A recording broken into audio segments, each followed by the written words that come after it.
Sana, mimi kwa majina naitwa Omondi Olo na vile mnajua tena mwanafunzi wa Kari Football. Daktari. Nataka niseme hivi.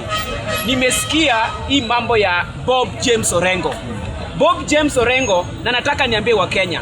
Ile wakati Bob James Orengo aliingia kwenye parliament, the president of the Republic of Kenya, Dr. William Samoei Ruto, was in primary school. So I really sympathize with Bob James Orengo when he's going to the streets to demonstrate to remove Ruto out of office. Yet when Bob James Orengo was getting into parliament for the first time, when he was 28 years old, Dr. William Samoei Ruto was in primary school. Hakuwa na viatu, alikuwa anatembea na mguu tupu.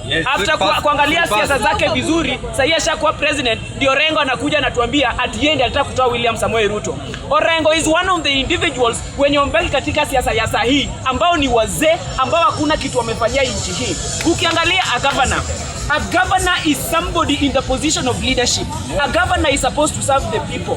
Bob James Orengo Siaya County is being given over 5 billion by the treasury, by the government of Dr. William Samoei Ruto. If Bob James Orengo is very sincere, if Bob James Orengo want to transform this country, if Bob James Orengo want to uplift the lives of Kenyans, Bob James Orengo should tell us what he has done in Siaya. Bob James Orengo should tell us about the health in Siaya. Bob James Orengo should tell us about the roads in Siaya. Bob James Orengo should tell us about agriculture in Siaya. Bob James Orengo should tell us about fishing in Siaya. Bob James Orengo should tell us how the young people are being motivated, how the young people are being grown. So Bob James Orengo is one of the failures in this country. A governor cannot be an activist. And I said the other day, the next maandamano tutakuwa nayo katika nchi hii. Na hii nataka niseme kama nimefungua macho. Maandamano ambayo tutakuwa na katika nchi hii itakuwa maandamano ya kufukuza hao watu down. Hao watu ambao wanajiita activists. Hao watu ambao wamewekwa ili wanyanyase wananchi, wanajifanya wanafaitia wananchi, kumbe wanafaitia tumbo yao.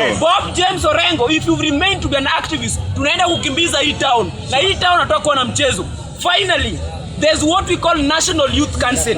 National Youth Council is an opportunity that has been given for the young people, and I want to encourage the young people of this country. Let us take opportunity, let us go into elected positions so that we can take advantage. Tusimame pale katika National Youth Council so that the young people can get advantage, can get opportunity, ili wakuwe kwenye viti viongozi, ili maendeleo ambayo inakuja kwa vijana ikuje na vijana ndio walete. Si watu wazee, watu ambao wamefika miaka 10, miaka 45, watu ambao wamefika miaka 50 ndio wanaongelelea kuhusu mambo ya vijana. Vijana have their representative, and that is why I want to say, for example, hapa Umoja tu nimeona wazee wengine wamekuja pale wanasema wao ndio wanakuja kukua viongozi pale. Mimi kama Omondi Olo hapa Umoja tu wao wazee wanaenda kuja kukimbizwa, ndio vijana wapange hiyo mtaa.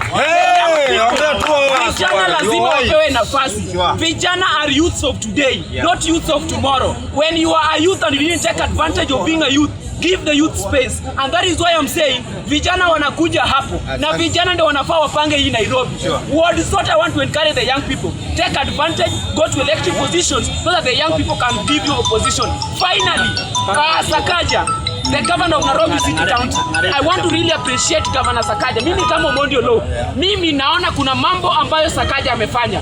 Kwa mfano ukela pale Nairobi CBD, leo kila mahali iko cabros, leo kila mahali iko street light, leo kila mahali tukiona mali magari zinasimama unaweza dhani ni Singapore. Kumbe ile Singapore Ruto alikuwa anatuambia tuende, Sakaja ameanza kufanya ikakuwa pale CBD. Hapa leo mahali tupo. Lazima tuendelee na mambo yetu. Kuna mambo ya mwisho ambayo Sakaja amefanya ambayo inasaidia hao mama. Kuna kitu ambayo inaitwa dishi na county. Hii dishi na county sasa hii inalisha watoto. Wamama wanaenda na shilingi 5. Watu wanakula shule. Watoto wanasikia vizuri.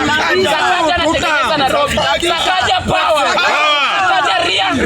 Sakaja zigzag. Sakaja kuome. Sakaja nyode. Sakaja chuoe. Asanteni sana na Mungu awabariki.